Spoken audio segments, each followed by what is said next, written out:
purpose of this video is to show a quick introduction to multimeters.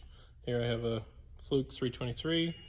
It's provided by MTech, but we're going to go over a couple things real quick. So here you have your clamp that we use to measure amperage or current, and then you notice on the dial here you have amperage with the wavy line showing that that's your alternating current.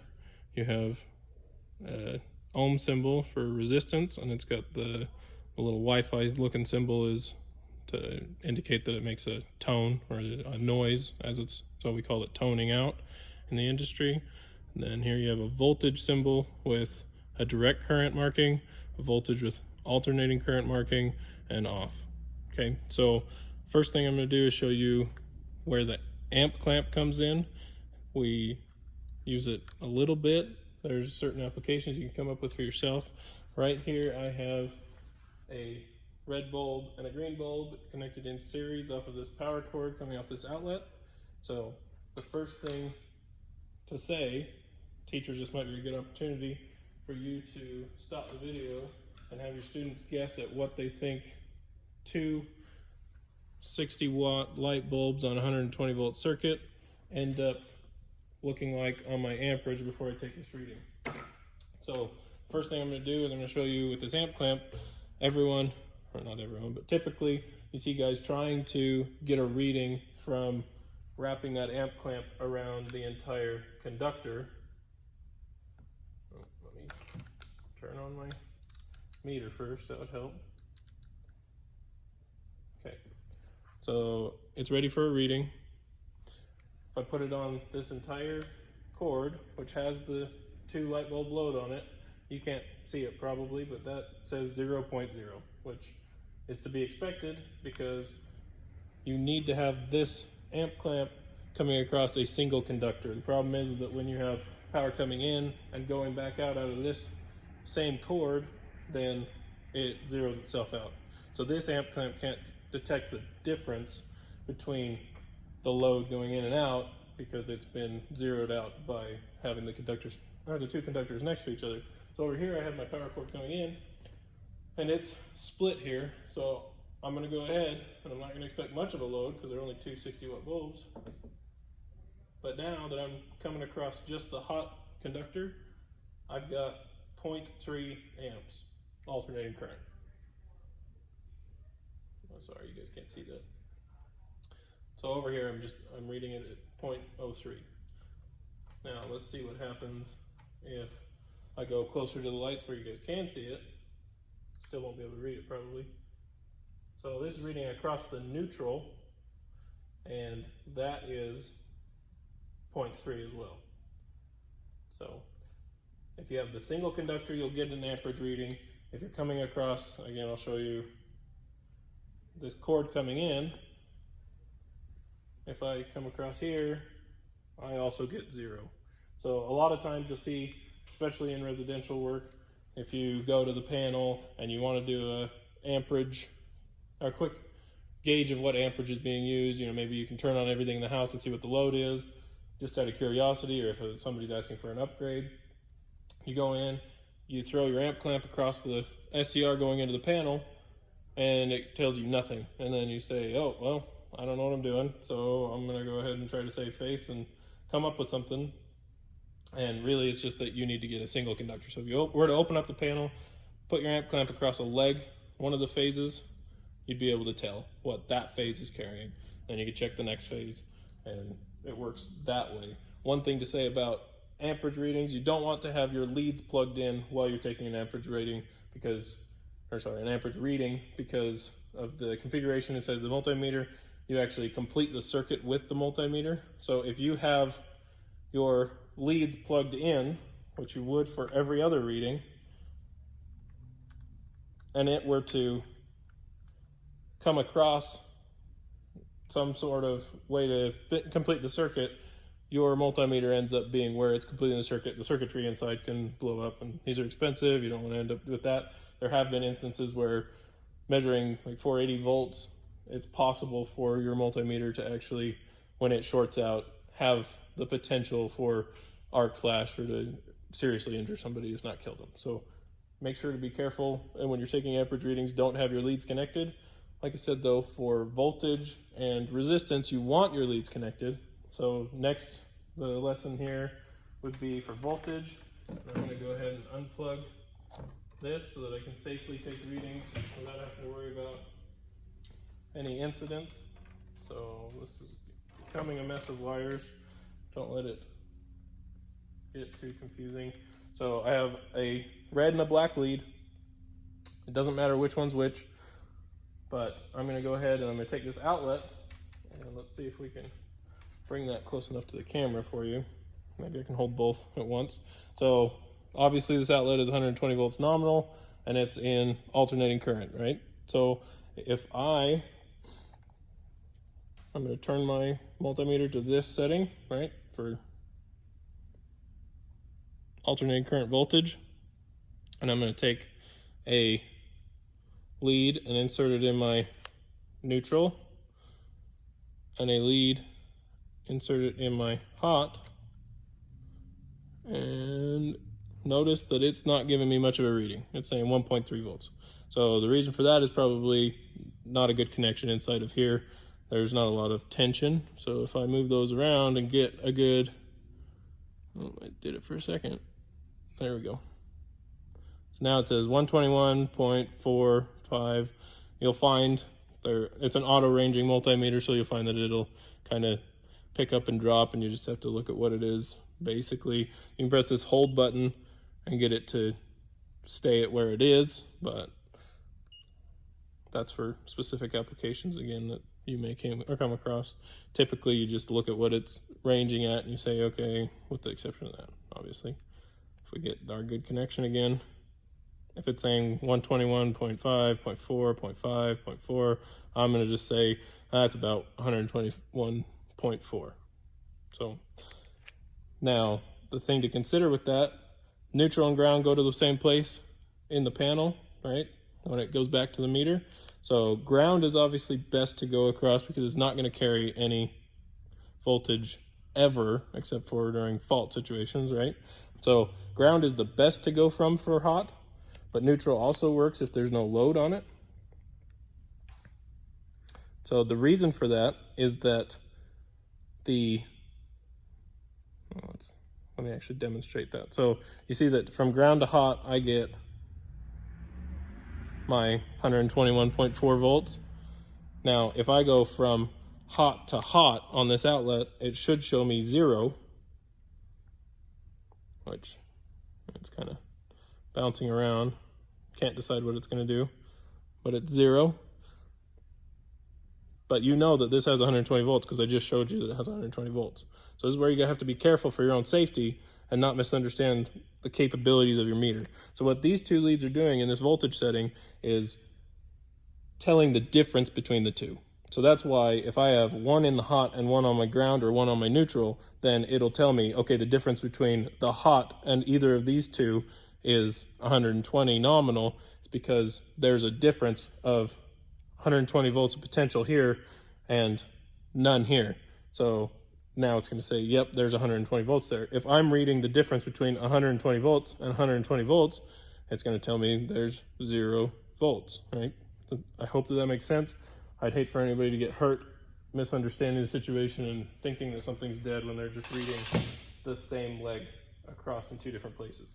So a practical application of that, let's go ahead and hook up our light bulbs with the load on and try to mimic that same scenario and see if we can get, with a load on it, see if we can get the same result. So I like this situation because you can clearly see that there is power to these light bulbs. Now, you're not going to be able to see the multimeter, but I'll read it to you. So if I read from hot and neutral on my light bulb for voltage, it's telling me, so my reading right now is 58.9. Teachers, this would be a fantastic opportunity for you to demonstrate why that is what it is. And then if I read from my hot to neutral on this light bulb, I'm getting 62.4. Now, let's come back straight to the source, which is this power cord that's plugged in. And if I read across the hot and neutral there, this does read 121.2 volts, which is great. At least nobody's going to get shocked off of that, right? Because they're going to see I might have voltage here. Now, if I were to back out,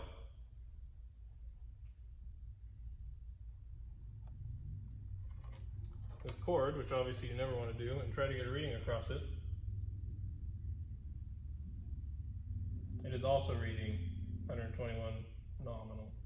So now if I disconnect my load, again, you remember my hot and my neutral get 121 nominal, but if I take my hot to hot, I get 0, remember? So now that we've done that, the mistake we may have made in trying to get a 0 volt result on this simple circuit is that I need to measure line to line. So let's say, just for the sake of argument, if my hot wire is right here, so I'm going to measure the two ends of this same wire before it hits a load. Here, I read 0 volts. So my point here, this clearly has 121 volts in there. We've demonstrated that several different ways, but it is possible for you to misunderstand your multimeter and test that across and end up reading 0 volts. So understanding what you're working with is the most important thing. Nothing's 100% safe. You do need the technical knowledge to be able to operate your equipment, whether that's a tick tracer or a multimeter. The industry does generally agree that tick tracers kill people and multimeters are the way to go. So have a little bit of knowledge, be an electrician, make your multimeter work for you. The last thing that I want to talk about is probably the most used, at least in my experience, is the toning out of stuff. So your multimeter has the capability on the ohm setting for you to calculate resistance, but more importantly, that tone, remember me saying something about the little Wi-Fi looking symbol? So here's what that ends up doing. Let me try to hold this and show you. So if I take the two leads and touch them together, it tones out and gets a resistance reading. So the purpose of that is that all it's doing is telling you that at some point there is a electrical path continuity from lead to lead. So you can insert any amount of circuitry within reason, and if there is a closed circuit, it will tell you, yep, there you go, there's your complete path. So that can be used for a lot of things. For instance, incandescent bulbs are kind of going the way of the dinosaur, but they've been sticking around for a while, and we'll probably see them for a little bit longer. So consider that from your hot side, which is this little pinpoint at the top, and then the entire base is the neutral point. So inside you have this filament that's connected to the hot point and the neutral base. So if I tone across my neutral base and my hot point, I tone out because my filament's intact. If my filament were broken, I would not get that tone. So keep that in mind for testing. There's a lot of applications for this. I never cease to be amazed at the things that you can come up with to use continuity to test your installations. So now you've got a single pole switch. I have it in the on position.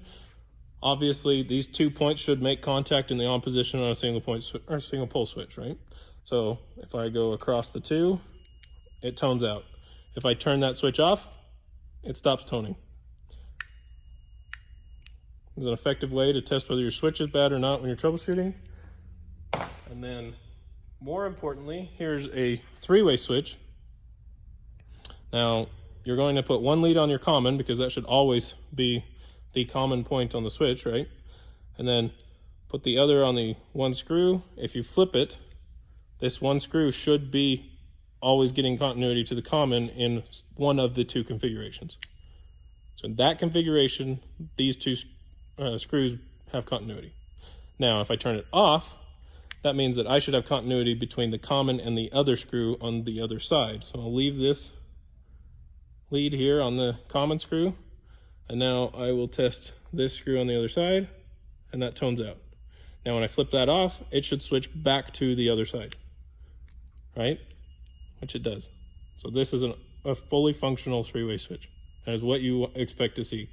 Now when a three-way switch fails, typically it just loses connection with one of the screws. So what you do to test that is you just have your lead on the common, and you test whether in each configuration it works on a different screw. If it fails to do that, your three-way switch is bad. Now that is, like I said, something that you never cease to be amazed with, the things that you can test with the continuity. I would argue that it is the most useful function of a multimeter for electrical installations. Now, you can test simple things, like there are a lot of times where I had a house I was working on that the power company wasn't going to be able to get power to it for quite some time because the proper permits weren't pulled or some other reason was holding up the process. The power company wasn't going to come set a meter. So you're finishing out an entire house without ever getting power turned on to it. How do you test out circuits or make sure that things work without just waiting until the keys are about to be put in the homeowner's hands and then find out that something's wrong with the house? So you're able to do things like test a light fixture by putting your two leads inside of one of the bulb bases and testing that when the switch is on, then it completes that circuit, or things like that. So think of applications that you can come across with. Like I said, you never stop thinking of new things that you can do as an electrician to test whether the path is complete, which should be fundamental, right? I think that's it. That is all I've got for this. Appreciate your patience. Thanks for watching.